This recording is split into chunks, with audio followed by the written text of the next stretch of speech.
नमस्कार मित्रों, आज की कहानी बहुत ही ज्ञानवर्धक होने वाली है। आज की कहानी है एक अंधे व्यक्ति ने एक राजा को रास्ता दिखलाया। दोस्तों, यह टाइटल सुनकर आपके मन में यही ख्याल आ रहा होगा कि आखिरकार अंधे व्यक्ति ने राजा को कैसे रास्ता दिखलाया। तो आज की कहानी में इन प्रश्नों का उत्तर आपको मिलने वाला है, इसलिए कहानी को पूरा अंत तक सुनना। और जो भी मेरे प्यारे साथी भाई एवं बहन और दर्शकगण चैनल पर पहली बार आए हैं, चैनल को सब्सक्राइब कर लीजिए और ऑल नोटिफिकेशन को ऑन कर लीजिए। चलिए कहानी को शुरू करते हैं। एक छोटा सा नगर था। उस नगर में दो भाई रहा करते थे। दोनों भाई काफ़ी मेहनती थे, परंतु दोस्तों यानी कहे तो बड़ा भाई था जो कि अंधा था। उसका छोटा भाई यानी उससे काफ़ी तेज़ और चालाक था और वो काफ़ी मेहनत किया करता था। यानी वो किसान का लड़का था। अपने घर पर ही यानी कहे तो पास में खेती किया करता था और बहुत सारा फसल उपजाया करता था। उसे जो भी पैसा मिलता उसी से अपना जीवन याचिका बिता रहा था।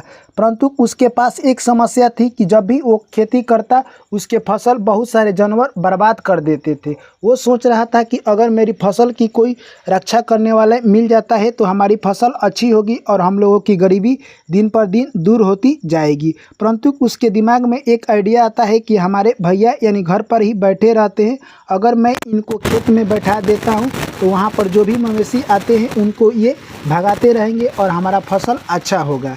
एक दिन की बात है, वो अपने बड़े भाई को यानी खेत में ले जाकर बैठा देता है। उसका बड़ा भाई काफ़ी ज्ञानी था। वो जैसे ही खेत में बैठता है तो देखता है वो किसी की यानी कहे तो आहट और आवाज़ से पहचान लेता था कि कौन जानवर हमारे खेत में आया हुआ है। जैसे ही वो बैठा हुआ था तभी देखता है कि उसके खेत में यानी एक हिरन की आवाज़ आती है। तो वो समझ जाता है कि कोई हिरन हमारे खेत में आ चुकी है। दोस्तों, इतने ही देर में वो हिरन नहीं थी, हिरनी थी। उसके दिमाग में यही सवाल चल रहा था कि ये हिरन है या हिरनी है। हमारे आवाज़ लगाने के बाद ये ज़ोर से क्यों नहीं भागी है, ये धीरे धीरे भाग रही है। यानी कहे तो दोस्तों अंधा व्यक्ति था, वो अनुमान लगा लेता है कि ये कोई हिरनी है और इसके पेट में बच्चा है, इसीलिए ये धीरे धीरे भाग रही है। तभी इतने ही देर में वहाँ पर एक राजा आता है और कहता है, क्या तुमने कोई इधर से हिरन को जाते हुए देखा है? तभी वो अंधा व्यक्ति कहता है कि हे राजन, मैंने हिरन को भागते हुए नहीं देखा है, एक हिरनी यहाँ से गई है जिसको मैंने एहसास किया। तभी वो राजा कहता है कि तुम जब देख नहीं सकते हो तो तुमने कैसे एहसास किया कि यहाँ से जो भाग कर गई है वो हिरनी है? तभी वो व्यक्ति कहने लगा कि मेरे पास एहसास करने की शक्ति है और मैं एहसास से बता देता हूँ कि यहाँ से कौन सा जानवर गुजरा हुआ है। तभी वो राजा कहते हैं, चलो तुम मेरे राज दरबार में वहीं पर अपना जो भी बयान है देना और तुम इस बात की पुष्टि करना कि तुम कैसे बता रहे हो कि जो इस वक्त भाग कर गई है वो हिरनी थी और उसके पेट में बच्चे थे। तभी वो अंधा व्यक्ति को राजा अपने राज दरबार में ले जाता है और पूछता है कि तुम कल जो हमारे साथ घटना घटी है उसका जिक्र करो। तभी वो अंधा व्यक्ति कहता है कि अगर हिरन होता तो हमारे खेत के बांध बहुत ऊंचे ऊंचे थे, उसको सीधा टप जाता और भाग जाता। परंतु हिरन नहीं था, वो हिरनी थी और उसके पेट में बच्चे थे, इसीलिए वो बांध को टप नहीं पाई और हमारे बांध को तोड़ दी है। इस कारण से मैंने पता लगाया कि जो इस वक्त भाग कर गई है वो हिरनी है। यह सब बात सुनकर राजा काफ़ी प्रसन्न हो जाते हैं और कहते हैं कि तुम बहुत चालाक हो, तुम मेरे राज दरबार में एक मंत्री के पद के लायक काम किए हो। तभी राजा कहते हैं कि मेरा एक और प्रश्न है, इसका तुम उत्तर दे दो। तभी वो अंधा व्यक्ति कहता है कि बताइए आपका क्या दूसरा प्रश्न है? तभी राजा कहते हैं कि मेरी स्त्री क्या सती व्रता है या नहीं है, तुम बता सकते हो। तभी वो अंधा व्यक्ति कहता है कि क्या आप ये मुसीबत वाले प्रश्न पूछ रहे हैं? अगर मैं इसका उत्तर देता हूं तो आपकी तरफ से भी मुझे सज़ा मिलेगी और नहीं देता हूं तभी मुझे सज़ा मिलेगी। इस प्रश्न का उत्तर देने के लिए आपको एक यानी वादा करना होगा। अगर आप वादा करेंगे कि आप मुझे कोई कानूनी कार्रवाई हमारे ऊपर नहीं करेंगे तभी मैं इसका उत्तर बताऊंगा। राजा कहते हैं कि ठीक है, मैं तुम्हारे ऊपर कोई कानूनी कार्रवाई नहीं करूंगा। उसके बाद यानी वो अंधा व्यक्ति कहता है कि आप अपने पत्नी को मेरे साथ एक दिन के लिए छोड़ दीजिए। यह बात सुनकर राजा कहता है कि ऐसा क्यों? तभी वो अंधा व्यक्ति कहता है, तभी तो मैं पता कर पाऊंगा कि आपकी पत्नी पतिव्रता है या नहीं है। राजा कहते हैं ठीक है, जाओ हमारी पत्नी तुम्हारे साथ एक दिन रहेगी। अगले दिन यानी कहे तो अंधा व्यक्ति राजा के पत्नी के साथ जाता है और एक रूम में बंद हो जाता है और बोलता है कि तुम मुझे स्पर्श भी मत करना। तभी राजा की पत्नी यानी कहे तो अंधे व्यक्ति को मारने लगती है और कहती है कि मैं तुम्हें स्पर्श करूंगी। ये अंधा व्यक्ति तुम कैसे सोच सकते हो। तभी अंधा व्यक्ति सोच लेता है और ज़ोर से चिल्लाने लगता है। तभी राजा जाते हैं और गेट खोल देते हैं। तभी उसके बाद उसकी पत्नी यानी कहे तो राज दरबार में चली जाती है। राजा कहता है कि हमारी पत्नी पतिव्रता है या नहीं है। तभी वो अंधा व्यक्ति कहता है कि तुम्हारी पत्नी पतिव्रता नहीं है।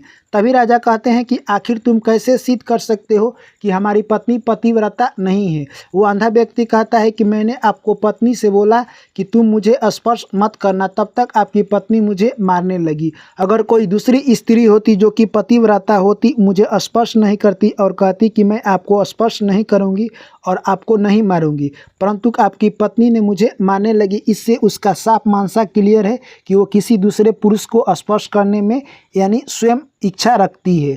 यह बात सुनकर राजा कहते हैं कि तुम बहुत दिमागी हो और तुम्हें मेरे राज्य में एक मंत्री का पद खाली है, उसी पर तुम काम करोगे, लेकिन तुम्हें उसके लिए एक प्रश्न का उत्तर और देना होगा।